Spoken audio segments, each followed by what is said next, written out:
মশাই, প্লিজ একটু দেখে বলুন না, এরা দুজন একসঙ্গে থাকলে ভবিষ্যতে কোনো সমস্যা হবে না তো? দুজনকে অনেক সমস্যার সম্মুখীন হতে হবে।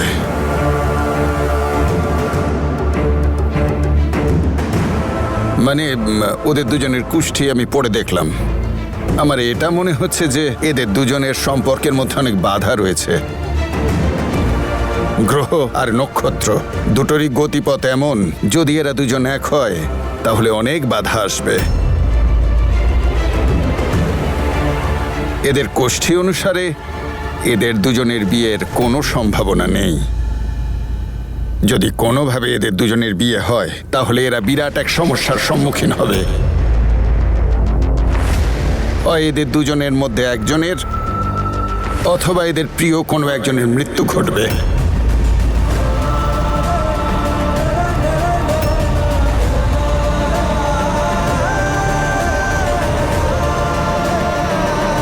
পুরোহিত মশাই, এর কোনো উপায় নিশ্চয়ই আছে। হ্যাঁ পণ্ডিত মশাই, বীরনা তনু বৌদিকে খুব ভালোবাসে। কোনো তো উপায় থাকবে এই ঝড়টাকে সামলানোর জন্য। উপায় তো সবকিছুরই হয় মা। তাহলে বলুন না, কি করে আমরা এই প্রবলেমটাকে সলভ করব? এমন কি করব যাতে বীর আর তনু সারা জীবনের মতো এক হয়ে যায়, কোনো রকম বিপদ ছাড়া? এটা কোনো উপায় হলো বাবাকে রাজি করানোর? এভাবে তো যে কেউ তোমার উপর এমনিই রেগে যাবে। তোমার কাণ্ড কারখানা দেখে কি ভাববে বলো তো? কিন্তু তোমার কি যায় আসে? তনু এটাই ভাববেন যে আমি তোমাকে খুব ভালোবাসি। বীর প্লিজ। আরে ভাই, আমি কি করব বলো? উনি তো আর অন্য কোনো ভাবে মানতেই চাইছেন না। এবার উনি যেদি, ওনার মেয়ে যেদি, তাহলে আমি কেন পিছনে থাকবো? Very good. এভাবে বাবা আমাদের বিয়েটা নিশ্চয়ই দেবে। করাতে বাধ্য উনি, যখন উনি নিজে দেখবেন যে আমরা দুজনে একে অপরের অমর সঙ্গী। বীর, আমি বাবাকে খুব ভালো করে চিনি। তুমি যতই এই টেন্ট লাগাও, সবাইকে চিৎকার করে বলো, বাবার এসবে কিচ্ছু যায় আসবে না, কিন্তু আমার যায় আসে। আমি দেখতে পারবো না তোমায় এভাবে। তনু, তনু প্লিজ, আমি যা করছি আমাকে করতে দাও না। দেখো, আমি সবকিছু সহ্য করতে পারি, এই রোদ, ঝড়, খিদে, তৃষ্ণা, কিন্তু আমি হার মানবো না। আর তাছাড়াও যে প্রায়শ্চিত্ত আমি শুরুতে করেছিলাম তার সামনে তো এগুলো কিচ্ছু নয়।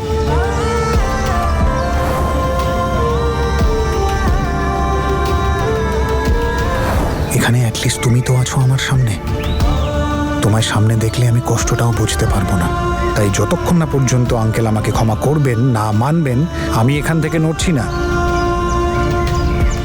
দেখুন, এই সমস্যা দূর করার জন্যে আপনাদের দেশি ঘিয়ে তৈরি খাবার 5 অন্ধ দরিদ্রকে খাওয়াতে হবে। সেটাও বীরের হাতেই হতে হবে, তবেই এটা সম্ভব।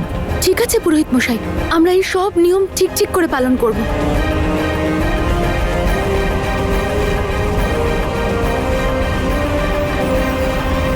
আমার কষ্ট হয় বীর তোমাকে এভাবে দেখে। আর তনু, আমি কষ্ট পাই তোমার থেকে দূরে থেকে। আর তুমি আমার একদম চিন্তা করো না, আমি এখন মহাভারতের অর্জুনের মতো। ও যেমন মাছের চোখ দেখতে পেয়েছিল, আমি তেমন তোমায়। আর তোমায় পেতে গেলে আঙ্কেলের ক্ষমা পাওয়াটা খুব জরুরি। তাই প্লিজ, আমি যা করছি আমায় করতে দাও। আরে কখনো না কখনো তো মানবেন না? এত ভালোবাসো আমাকে? তোমার কোনো সন্দেহ আছে? যখন ইচ্ছে পরীক্ষা করে দেখে নিও। দিদি তাড়াতাড়ি করো, কেউ দেখে ফেলবে। বীর,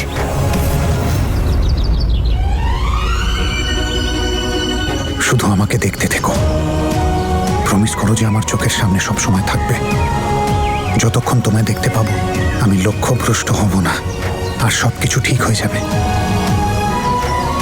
সত্যি মাথাটা গেছে তোমার।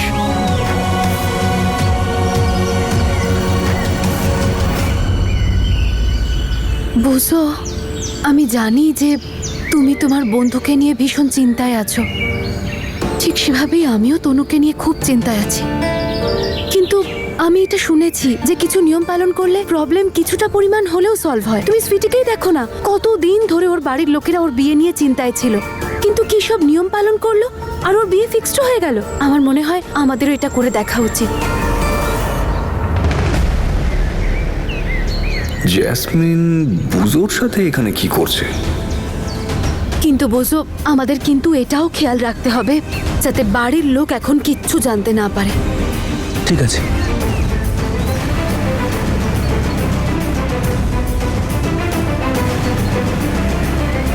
কিছু তো একটা নতুন ড্রামা আছে জেসমিন ম্যাডাম। ভীষণ রকমের ট্যাড়া মানুষ আপনি।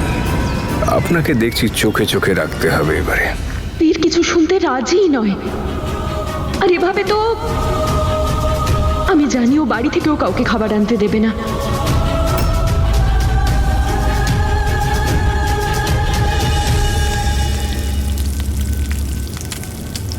মা, আজ এত রান্না হয়েছে? বীরের জন্য হয়েছে?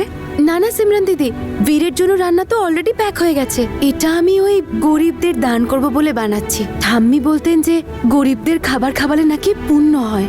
এমনও হতে পারে যে তাদের আশীর্বাদেই আমাদের বীর আর তনু সারা জীবনের মতন এক হয়ে যায়। বেঁচে থাকো মা।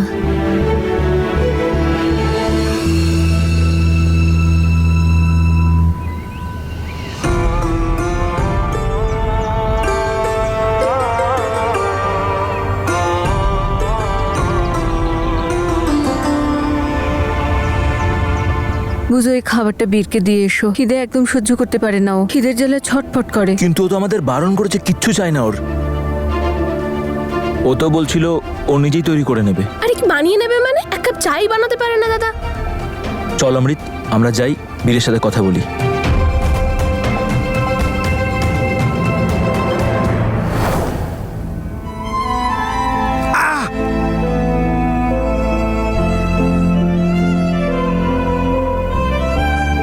বীর,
এখন এখানে দেখি কতদিন থাকতে পারে। দুদিনের মধ্যেই ভালোবাসার ভূত উবে যাবে।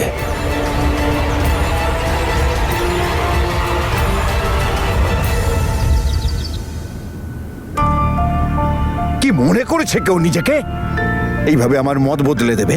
কম বয়সের তেজ, কিন্তু পেটের জ্বালার মাথার চিন্তা সব ঠান্ডা করে দেয় ভালোবাসার আগুনকেও।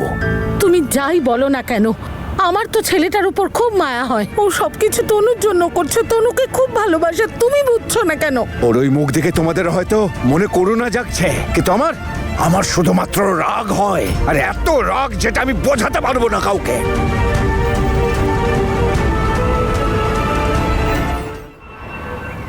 তোরাও কি আমার সাথে তাবু পার্টি করতে এসছিস নাকি? দাদা, তুমি কি এসব করে খুব মজা পাচ্ছ? তুমি জানো তোমার এই কাজের জন্য বাড়িতে সবাই টেনশন করছে, আর মা তো আরো বেশি টেনশন করছে, কারণ তুমি কিছু খাচ্ছ না। তাই মা তোমার জন্য এটা পাঠিয়েছে, প্লিজ খেয়ে নিও। অমৃত, আমি ইয়ার্কি মারছি না। ওই দেখ, আমি অনশনে রয়েছি। আরে তোর না মাথা খারাপ হয়ে গেছে, তুই ভুলভাল কাজ করছিস। এই সমস্ত করে না কিচ্ছু হবে না। কি বলি ভাই একে বলতো? আচ্ছা তুই এটাকে একটু ছুঁয়ে দে, ছুঁয়ে দে। তুই তো খাবার খাবি না, যাদের খাবার প্রয়োজন তাদেরকে দিয়ে আসছি। আচ্ছা, হয়তো এই ভালো কাজটাতে আমার পুণ্য হয়ে যায় আর আমার কাজটাও হয়ে যায়। সেটা তো আমরা চাই আমার ভাই, তোরা তনু বৌদির এক হয়ে যাওয়া। এখন আয় তোরা।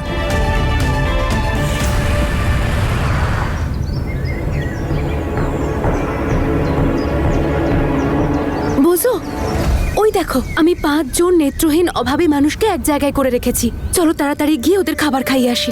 চলো।